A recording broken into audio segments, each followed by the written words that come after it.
வணக்கம். 2 மாத காலம் நான் என்னுடைய பதிவுகளை போடவில்லை. காரணம், வெளியூர் சென்றிருந்தபடியால் என்னால் அங்கிருந்து பதிவுகளை போட முடியவில்லை. தற்பொழுது நாடு திரும்பி இருக்கின்றேன். இனி என்னுடைய பதிவுகள் வரும். இப்பொழுது நாங்கள் பதிவுக்கு போகலாம். நாடியை பொறுத்தவரை நமக்கு லக்கினம் தேவையில்லை, வீடுகள் தேவையில்லை. கிரகங்களை மட்டும் முன்னிலைப்படுத்தி கிரகங்களின் காரக அடிப்படையில் பலன் பார்க்க வேண்டும். இது உங்களுக்கு ஆச்சரியமாக இருக்கும். எப்படி லக்கினம் இல்லாமல் பலன் பார்ப்பது? லக்கினம் தேவையில்லையா என்றால் லக்கினம் தேவை. அது எந்த சமயத்தில் லக்கினத்தை பாவிக்க வேண்டும்? லக்கினத்துக்கும் வீடுகளுக்கும் என்ன வித்தியாசம் இருக்கிறது? அதுக்கும் இதுக்கும் என்ன வேறுபாடு இருக்கிறது என்று பார்த்தால், இங்கு கிரகங்களின் காரகத்துவங்களை மட்டும் வைத்து பலனை பார்க்கின்றோம். இருப்பது 9 கிரகங்கள். அப்போ 12 வீடுகள் அவசியமே இல்லையா என்ற கேள்வி வரும். நமக்கு தெரியும் 27 நட்சத்திரங்கள் இருக்கு. அந்த 27 நட்சத்திரங்களை 9 9ஆக பிரித்து முதல் 4 வீடுகளிலும், இரண்டாவது 9 நட்சத்திரங்கள் இரண்டாவது 4 வீடுகளிலும், மூன்றாவது 9 நட்சத்திரங்கள் மூன்றாவது 4 வீடுகளிலும், அதாவது தசாபுக்தி பார்க்கும்போது 9 தசாபுக்திகளும் முதல் 4 வீடுகளிலும் வந்து விடுகிறது. திருப்பியும் இரண்டாவது வீடுகளில் வந்து விடுகிறது.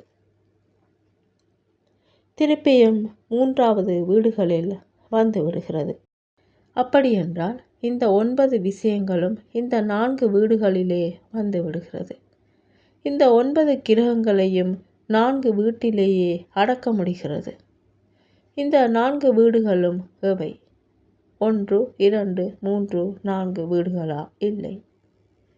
இங்குதான் நாம் என்ன செய்கின்றோம் என்றால், நாடி முறையில் குரு ஜீவகாரகன் என்பதனால், அவரை ஜீவனை நமக்கு கொடுப்பதனால் அவரை லக்னமாக வைத்துக் கொள்கின்றோம்.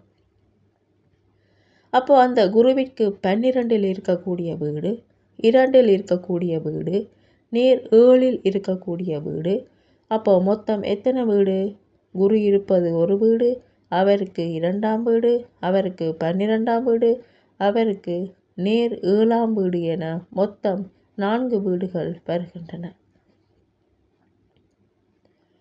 குரு இருக்கக்கூடிய வீடு, குருவிற்கு 2இல் இருக்கக்கூடிய வீடு, குருவிற்கு 12இல் இருக்கக்கூடிய வீடு, குருவிற்கு நேர் 7இல் இருக்கக்கூடிய வீடு. இந்த 4 வீடுகளையும் வைத்து நம்மளால் பலன் சொல்ல முடியும். அப்படி என்றால் மிச்ச 8 வீடுகள் எங்கே? அதை நாம் விட முடியாது. எனவே நாடி முறையில் ஒரு மாற்றை கண்டுபிடிக்க வேண்டும். சாதாரணமாக திரிகோணங்கள் 1, 5, 9 ஜென்மம், அணுஜென்மம், திரியென்மம். இங்கு திரிகோணம் என்று சொல்வதற்கு பதிலாக வேறு விதமாக யோசித்து பாருங்கள். இப்போ மேஷம், சிம்மம், தனுசு இந்த 3 வீடுகளும் ஒன்றுக்கொன்று திரிகோணங்களாக அமைந்த வீடுகள். இங்கு அடிப்படையில் மேஷம் கிழக்கு திசையானால், ரிஷபம் தெற்கு திசையாகவும், மிதுனம் மேற்கு திசையாகவும், கடகம் வடக்கு திசையாகவும் வரும். 4 திசைகள்.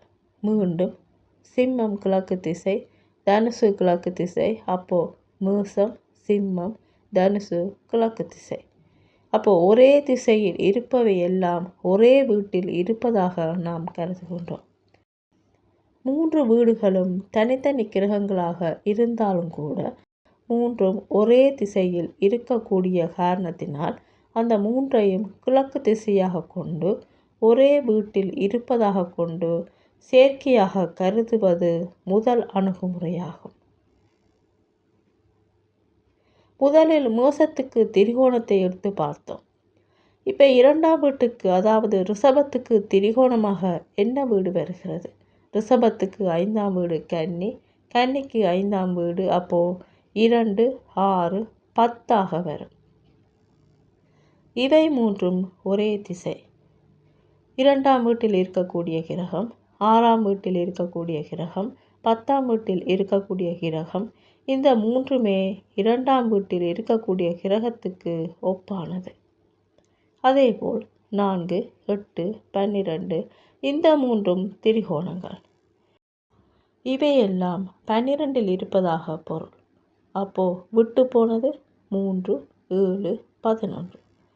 வரிசையாக நாம் பார்க்கும்போது முதலில் கிழக்கு திசை பார்த்தோம், அடுத்து தெற்கு திசை பார்த்தோம், அதற்கடுத்து இருப்பது மேற்கு திசை. மிதுனம் மேற்கு, துலாம் மேற்கு, கும்பம் மேற்கு. இந்த மூன்றும் மேற்கு திசை.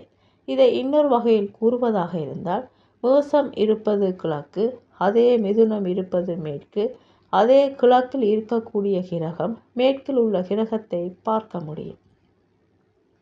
இப்போ நான் வகுப்பறையில் படிப்பித்து கொண்டிருக்கின்றேன், கிழக்கில் இருக்கிறேன் என்றால் நீங்கள் எல்லாரும் என்னை பார்த்து கொண்டிருக்கிறீர்கள் என்றால் நீங்கள் மேற்கில் இருந்து என்னை பார்த்து கொண்டிருக்கிறீர்கள் என்றுதானே பொருள். அப்போ மேற்கில் இருக்கிறது என்றால் அது மிதுனத்தில் இருந்தாலும் சரி, துலாத்தில் இருந்தாலும் சரி, கும்பத்தில் இருந்தாலும் சரி, ஒருவரை ஒருவர் பார்க்க முடியும்.